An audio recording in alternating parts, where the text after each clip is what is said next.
मैं लेके आ गया हूँ। अगर आप लोग पहली बार स्टडी फोर चैनल पर आए हो तो लाइक और सब्सक्राइब भी कर दे। तो चलो हम बिना देरी किए हुए हम आगे बढ़ते हैं प्रश्न की ओर। आप लोग थंबनेल तो देख ही लिए हैं। प्रश्न नंबर फर्स्ट देखते हैं यहाँ पे क्या है। आप लोगों को दिखाई दे रहा होगा फ्रेंड कि प्रकाश की किरण गमन करती है। तो प्रकाश की किरण कैसे गमन करती है आप लोगों को आंसर बताना है। तो प्रकाश की किरण सीधी रेखा में गमन करती है। Option number A is the बिल्कुल राइट हो जाएगा फ्रेंड। तो चलो फिर हम आगे बढ़ते हैं फ्रेंड। प्रश्न नंबर 2 देखते हैं। प्रश्न नंबर 2 यहाँ पे आ गया है। प्रश्न नंबर 2 है यहाँ पे, प्रकाश का वेग न्यूनतम होता है। प्रकाश का वेग जो है न्यूनतम होता है निर्वात में, यहाँ पे ऑप्शन है निर्वात में, जल में, वायु में या कांच में। तो किस में होता है फ्रेंड? यहाँ पे सही आंसर हो जाएगा फ्रेंड कांच में। किस में हो जाएगा? कांच में हो जाएगा, बिल्कुल सही। तो चलो फिर हम अगले प्रश्न की ओर बढ़ते हैं। क्वेश्चन नंबर 3 यहाँ पे देखते हैं। 3 प्रश्न है, प्रकाश के अपवर्तन के कितने नियम है? प्रकाश के अपवर्तन के कितने नियम है? यहाँ पे ऑप्शन है 1 2 3 4। तो यहाँ पे बिल्कुल सही आंसर हो जाएगा फ्रेंड्स 2। कितने हैं प्रकाश के अपवर्तन के? 2 नियम है। तो चलो फिर अगला प्रश्न देखते हैं। क्वेश्चन नंबर 4 यहाँ पे आप लोगों को दिखाई पड़ रहा होगा फ्रेंड्स। यहाँ पे प्रश्न है, सरल सूक्ष्मदर्शी में किसका उपयोग होता है? सरल सूक्ष्मदर्शी में किसका उपयोग होता है? तो यहाँ पे बिल्कुल सही आंसर हो जाएगा उत्तल लेंस का। उत्तल लेंस, यहाँ पे ऑप्शन नंबर डी जो है बिल्कुल सही हो जाएगा। फिर हम अगला प्रश्न की ओर बढ़ते हैं फ्रेंड्स। 5 नंबर है, अवतल दर्पण। अवतल दर्पण है, अवतल दर्पण क्या है, उसको और क्या कहते हैं, ये प्रश्न यहाँ पे है। अभिसारी, अपसारी, अभिसारी तथा अपसारी दोनों, इनमें से कोई नहीं। यहाँ पे बिल्कुल सही आंसर आप लोगों को देना है फ्रेंड्स। ठीक, यहाँ पे बिल्कुल सही हो जाएगा option number A is the right, अभिसारी। अवतल दर्पण को और क्या कहते हैं? अभिसारी। Question number 6। क्वेश्चन नंबर 6 आप लोगों को दिख रहा होगा कि निर्गत किरण एवं अभिलंब के बीच के कोण को कहते हैं। निर्गत किरण एवं अभिलंब के बीच के कोण को कहते हैं। यहाँ पे आंसर हो जाएगा सी, निर्गत कोण कहते हैं। अगला प्रश्न बढ़ते हैं। 7 नंबर प्रश्न आप लोगों को दिख रहा होगा फ्रेंड्स कि किस दर्पण द्वारा प्रतिबिंब सीधा एवं छोटा होता है? किस दर्पण द्वारा प्रतिबिंब सीधा एवं छोटा होता है? तो यहाँ पे हो जाएगा friends option number A. Option number A बिल्कुल राइट। क्वेश्चन नंबर 8 देखते हैं। क्वेश्चन नंबर 8 यहाँ पे आ गया है कि एक उत्तल लेंस होता है। एक उत्तल लेंस होता है। तो ऑप्शन नंबर सी जो है इसका बिल्कुल राइट आंसर हो जाएगा फ्रेंड्स, किनारों की अपेक्षा बीच में मोटा। Question number 9। क्वेश्चन नंबर 9 है यहाँ पे, सोलर कुकर में प्रयोग होता है या किया जाता है? तो सोलर कुकर में किसका प्रयोग किया जाता है? ऑप्शन नंबर ए, अवतल दर्पण का किया जाता है। ये सब बिल्कुल राइट आंसर, बिल्कुल करेक्ट बाय करेक्ट आंसर है। आप लोगों को बिल्कुल भी डरना नहीं है, ये बिल्कुल स्टडी 4 पर 100/100 परीक्षा में मिलने वाले हैं। तो हम आगे बढ़ते हैं friends. Question number 10। Question number 10 यहाँ पे है, किस दर्पण में हमेशा आभासी और छोटा प्रतिबिंब बनता है? तो किस दर्पण में बनता है? तो यहाँ पे हो जाएगा बिल्कुल करेक्ट आंसर, बिल्कुल राइट आंसर यहाँ पे हो जाएगा ऑप्शन नंबर बी, उत्तल दर्पण में। ठीक है, तो हम फिर 11 नंबर प्रश्न देखते हैं। 11 नंबर प्रश्न है यहाँ पे फ्रेंड्स कि गोलीय दर्पण के ध्रुव, गोलीय दर्पण के ध्रुव और फोकस के बीच की दूरी को कहते हैं। तो क्या कहते हैं फ्रेंड्स? हम देखते हैं फिर यहाँ पे गोलीय दर्पण और के ध्रुव और फोकस के बीच की दूरी को कहते हैं। तो यहाँ पे ऑप्शन नंबर इसका डी जो है बिल्कुल राइट आंसर है, फोकसांतर कहते हैं। 12 नंबर प्रश्न देखते हैं। 12 नंबर प्रश्न यहाँ पे फ्रेंड्स दिख रहा होगा, निम्नलिखित में किस में बड़ा और वास्तविक प्रतिबिंब बनता है? तो किस में बड़ा और वास्तविक प्रतिबिंब बनता है हम उसके बारे में जानेंगे फ्रेंड्स। तो यहाँ पे हो जाएगा 12 का आंसर बिल्कुल सही, सी नंबर, अवतल दर्पण। यहाँ पे अवतल लेंस भी है, अवतल लेंस को नहीं लगाना है, अवतल दर्पण ही बिल्कुल सही है। ये भी गलत है, ठीक है, ये भी गलत है। ठीक है फ्रेंड, फिर हम आगे बढ़ते हैं। 13 नंबर प्रश्न है यहाँ पे। 13 नंबर प्रश्न है, रोगियों के नाक, कान, गले आदि की जांच के लिए डॉक्टर प्रयोग करते हैं। तो डॉक्टर किस दर्पण या किस लेंस का प्रयोग करते हैं हम देखते हैं। तो 13 का बिल्कुल सही आंसर सी हो जाएगा, अवतल दर्पण का। आप लोगों को याद रखना है क्या होगा, ऑप्शन नंबर सी जो है बिल्कुल राइट है। ठीक है, फिर हम 14 नंबर प्रश्न देखते हैं। तो 14 नंबर प्रश्न है यहाँ पे, सर्च लाइट की परावर्तक सतह होती है। सर्च लाइट की परावर्तक सतह कैसी होती है? तो अवतल दर्पण की होती है। ठीक है, ऑप्शन नंबर सी बिल्कुल सही। 15 नंबर प्रश्न देखते हैं। यहाँ पे 15 नंबर प्रश्न है फ्रेंड्स, दो वक्रीय पृष्ठों से घिरे ठोस माध्यम को कहते हैं। तो क्या कहते हैं फ्रेंड्स, हम देखते हैं 15 नंबर क्वेश्चन का आंसर। तो ऑप्शन नंबर इसका भी सी हो जाएगा, गोलीय लेंस कहते हैं। तो फिर हम 16 नंबर क्वेश्चन की ओर बढ़ते हैं फ्रेंड्स। तो 16 नंबर प्रश्न आप लोगों को दिख रहा होगा स्क्रीन पे। तो यहाँ पे प्रश्न यहाँ पे फ्रेंड्स यहाँ पे है कि लेंस की क्षमता होती है। लेंस की क्षमता क्या होती है? तो इसका आंसर करेक्ट आंसर हो जाएगा ऑप्शन नंबर सी, फोकस दूरी के व्युत्क्रम होती है। ऑप्शन नंबर सी जो है बिल्कुल सही आंसर है। तो फिर हम आगे बढ़ते हैं फ्रेंड्स। 17 नंबर प्रश्न यहाँ पे नज़र आ रहा होगा आप लोगों को। 17 नंबर प्रश्न है यहाँ पे, उत्तल लेंस में बना प्रतिबिंब होता है। तो उत्तल लेंस में बना प्रतिबिंब कैसा होता है, तो इसके बारे में बात कर रहे हैं यहाँ पे। तो इसका सही आंसर हो जाएगा ऑप्शन नंबर बी, वास्तविक और उल्टा होता है फ्रेंड्स। फिर हम आगे बढ़ते हैं फ्रेंड्स। 18 नंबर क्वेश्चन यहाँ पे है फ्रेंड्स कि पानी में क्या लिखा है कि पानी में डूबे एक उत्तल लेंस की फोकस दूरी हवा में इसकी फोकस दूरी की अपेक्षा, इसकी फोकस दूरी की अपेक्षा क्या होगी। तो 18 नंबर के यहाँ पे हो जाएगा option number B. Option number B जो है बिल्कुल सही है।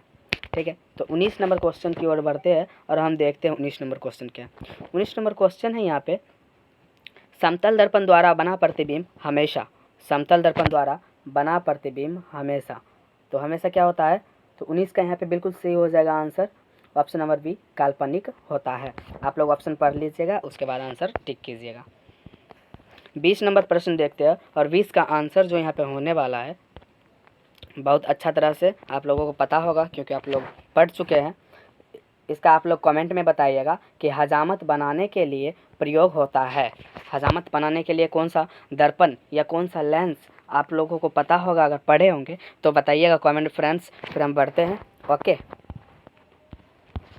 21 नंबर प्रश्न यहाँ पे आप लोगों को देख रहे हो स्क्रीन पे कि निम्नलिखित में से किस दर्पण की फोकस दूरी धनात्मक होती है। तो किस दर्पण की फोकस दूरी धनात्मक होती है, तो यहाँ पे हो जाएगा ऑप्शन नंबर ए जो है बिल्कुल सही हो जाएगा, यहाँ पे उत्तल दर्पण। 22 नंबर प्रश्न यहाँ पे आप लोगों को स्क्रीन पे शो कर रहा है कि वक्रता त्रिज्या r एवं फोकस दूरी f में संबंध है।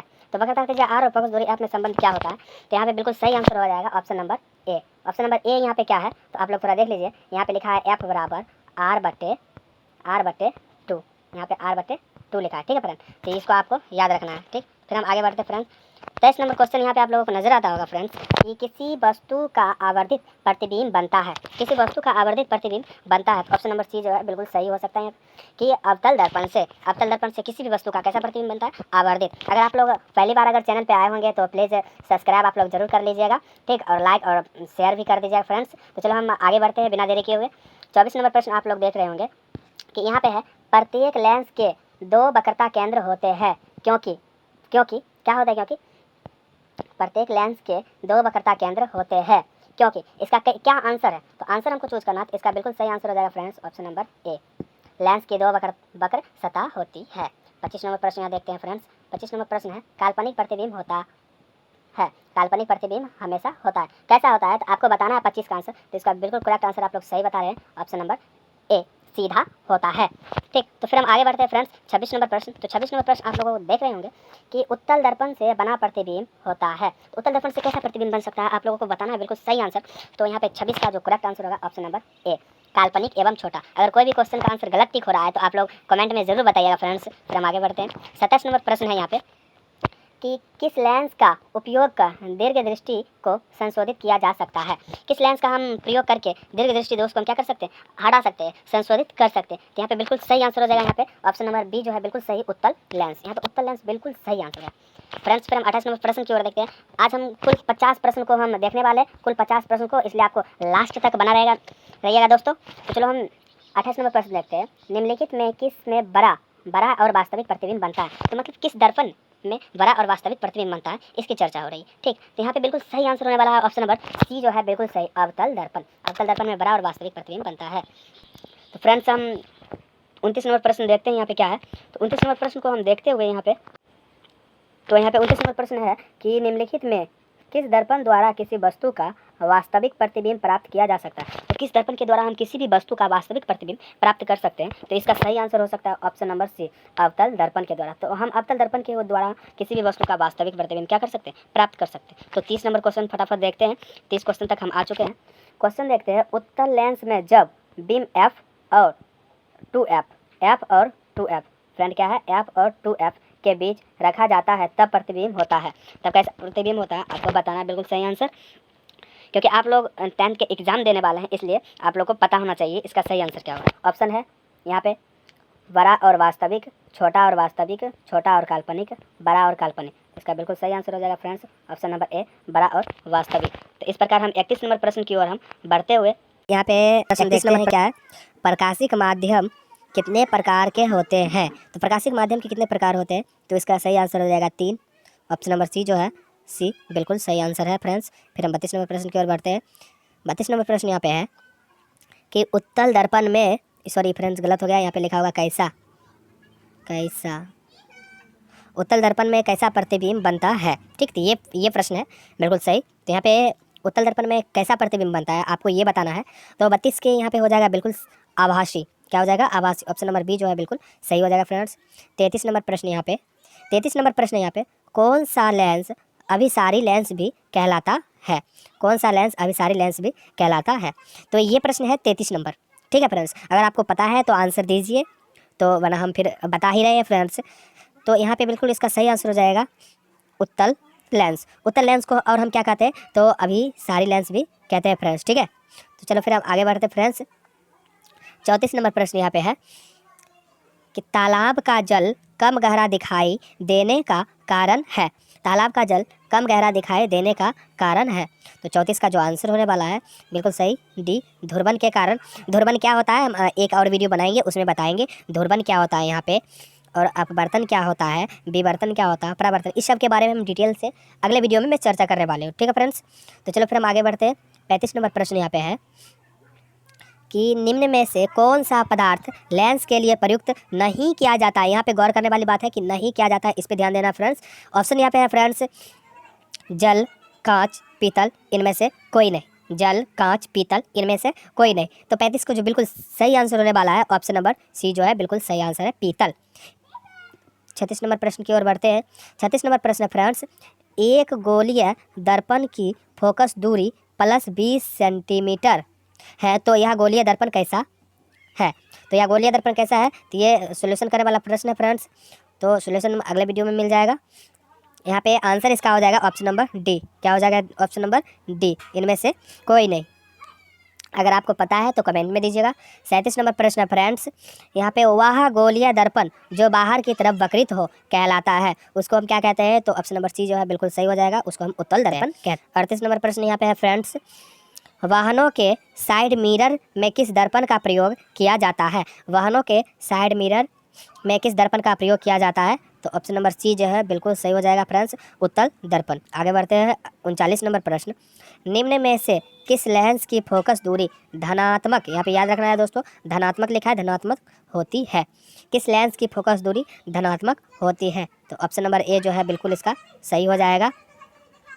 ऑप्शन नंबर ए जो है बिल्कुल सही हो जाएगा, उत्तल लेंस। ठीक है फ्रेंड्स, फिर हम आगे बढ़ते हैं। 40 नंबर प्रश्न है यहाँ पे, सूर्य के प्रकाश के सकेंद्रन से उत्पन्न उष्मा के कारण जल उठता है। सूर्य के प्रकाश के सकेंद्रन के उष्मा के कारण क्या जल उठता है? इसके बारे में मुझे बताना है। तो यहाँ पे ऑप्शन है कागज, पत्थर, लोहे के चूर्ण, बालू का कण। तो ऑप्शन जो है ए जो है बिल्कुल इसका सही है, कागज जल उठता है। ठीक, तो फिर हम 41 नंबर प्रश्न की ओर बढ़ते हैं फ्रेंड्स। प्रश्न आप लोगों को दिख रहा होगा फ्रेंड्स कि टॉर्च एवं वाहनों के उग्र दीपों में किस दर्पण का प्रयोग किया जाता है? तो टॉर्च एवं वाहनों के उग्र दीपों में किस दर्पण का प्रयोग किया जाता है? तो 41 का आंसर बिल्कुल ए जो है बिल्कुल करेक्ट हो जाएगा, अवतल दर्पण। प्रश्न की ओर 42 नंबर प्रश्न यहाँ पे बहुत आसान प्रश्न है। लेंस के क्षमता का SI मात्रक, यहाँ पे लिखा है SI मात्रक होता है। लेंस की क्षमता को जो SI मात्रक होता है ये क्या होता है? बिल्कुल आसान है, आप लोग भी ये क्वेश्चन का आंसर दे सकते हैं फ्रेंड्स। तो यहाँ पे आंसर बिल्कुल डी नंबर सही हो जाएगा, डायोप्टर। डी डायोप्टर बिल्कुल सही है। अगर आप लोग पहली बार आए हो स्टडी 4 पर तो सब्सक्राइब भी कर ले दोस्तों, और लाइक भी कर दे अगर वीडियो अच्छा लगे तो। ठीक है, 40 हम 42 की ओर बढ़ते हैं। यहाँ पे बहुत आसान क्वेश्चन आ रहा है, लेंस के कितने वक्रता केंद्र होते हैं? लेंस के वक्रता केंद्र कितने होते हैं? तो यहाँ पे 43 का जो आंसर होने वाला बिल्कुल आसान है, ऑप्शन नंबर ए, 2। कितने होते हैं? 2 होते हैं। फिर 44 नंबर प्रश्न की ओर बढ़ते हैं। 44 नंबर प्रश्न बिल्कुल और आसान है कि तेलीय कागज होता है। तेलीय कागज होता है, ठीक है। तेलीय कागज क्या होता है? पारदर्शक, अपारदर्शक, पारभाषक, इनमें से कोई नहीं। तो क्या होता है आपको बिल्कुल सही आंसर बताना है। ऑप्शन नंबर सी जो है इसका बिल्कुल सही आंसर हो जाएगा फ्रेंड्स, पारभाषक। 45 नंबर प्रश्न की ओर बढ़ते हैं। हम बोले थे 50 क्वेश्चन लेके आएंगे, तो कुल 50 क्वेश्चन आप लोगों को देखने को मिल रहा है। 45 नंबर है, निम्नलिखित में से किस माध्यम में प्रकाश की चाल सबसे अधिक होती है? ये पूरे आप लोग तो समझ आइए, VVI लगा लीजिए क्वेश्चन को, पूरे इंपॉर्टेंट क्वेश्चन है, ये बार बार पूछे जाते हैं बिहार बोर्ड में, तो आपको इसको रट ही लेना है फ्रेंड्स। तो 45 को जो बिल्कुल आंसर होने वाला है ऑप्शन नंबर डी जो है बिल्कुल सही आंसर होगा। सही, बिल्कुल सही आंसर ऑप्शन नंबर डी। चलो हम 46 नंबर प्रश्न की ओर बढ़ते हैं। 46 नंबर प्रश्न है, निम्नलिखित में से किसका अपवर्तनांक सबसे अधिक होता है? तो ये भी क्वेश्चन जो है बहुत वीवीआई लग रहा है, तो इसको भी आपको आंसर देना होगा। तो 46 का आंसर भी जो होगा ना फ्रेंड्स, ये ऑप्शन नंबर डी ही होगा, हीरा। ठीक है। 47 नंबर प्रश्न, ये कुछ सॉल्यूशन करने वाला प्रश्न है, तो हम सिर्फ आंसर बता दे रहे हैं। किसी लेंस की क्षमता -2D, डी का मतलब होता है डायोप्टर है, इसकी फोकस दूरी होगी। तो बहुत आसान क्वेश्चन है, इसकी फोकस दूरी जो होने वाला है, क्या होने वाला है फ्रेंड्स, आप लोग आंसर दीजिए। तो इसकी फोकस दूरी होने वाली है ये ऑप्शन नंबर डी जो है बिल्कुल सही है, -0.5 मीटर। ठीक है। 48 नंबर क्वेश्चन जो है बहुत आसान और वीवीआई भी है कि आवर्धन का एसआई मात्रक है, आवर्धन का एसआई मात्रक है। तो ये बिल्कुल वीवीआई है और कन्फ्यूजन क्वेश्चन है 48 नंबर, इस पर मार्क कर लीजिए। 48 नंबर पर पूरे मार्क कर लीजिए फ्रेंड्स। यहाँ पे क्वेश्चन का जो आंसर होने वाला है, क्या होने वाला है फ्रेंड्स, इनमें से कोई नहीं, आवर्धन का एसआई मात्रक नहीं होता है, आपको ये याद करना है फ्रेंड्स। फिर हम 49 नंबर प्रश्न की ओर बढ़ते हैं। 49 नंबर प्रश्न है, प्रकाश की किरणें का पथ दर्शाने वाले चित्रों को कहा जाता है? ये बिल्कुल नया क्वेश्चन लग रहा होगा आप लोगों के लिए। तो यहाँ पे 49 को जो आंसर होने वाला है फ्रेंड्स, ऑप्शन नंबर मेरे को लग रहा है ए होगा, किरण आरेख। क्या होगा फ्रेंड्स, किरण आरेख, बिल्कुल सही है। फिर 50 नंबर और सबसे लास्ट प्रश्न हम देखते हैं फ्रेंड्स, क्या है, उत्तल दर्पण से बना काल्पनिक प्रतिबिंब होता है। उत्तल दर्पण से बना काल्पनिक प्रतिबिंब होता है, तो कैसा होता है फ्रेंड्स, इसके बारे में चर्चा कर रहा है। यहाँ पे 3 ही ऑप्शन है, कोई दिक्कत नहीं। तो हम देख लेते हैं 50 का जो होने वाला है आंसर होना है सी। सी जो है बिल्कुल सही हो जाएगा, सीधा एवं हराशित होता है। अगर आप लोग जो है फ्रेंड्स हमारे यूट्यूब चैनल पर अगर पहली बार आए हो तो लाइक कर लीजिएगा प्लीज़, और सब्सक्राइब भी कर दीजिएगा, और अपने दोस्त को भी या फ्रेंड्स को भी क्या कहें, शेयर कर दीजिएगा, क्योंकि उसको भी ये टॉपिक छूटे नहीं। तो फिर मिलते हैं हम दूसरा चैप्टर के साथ। ओके बाय, थैंक्स दोस्त।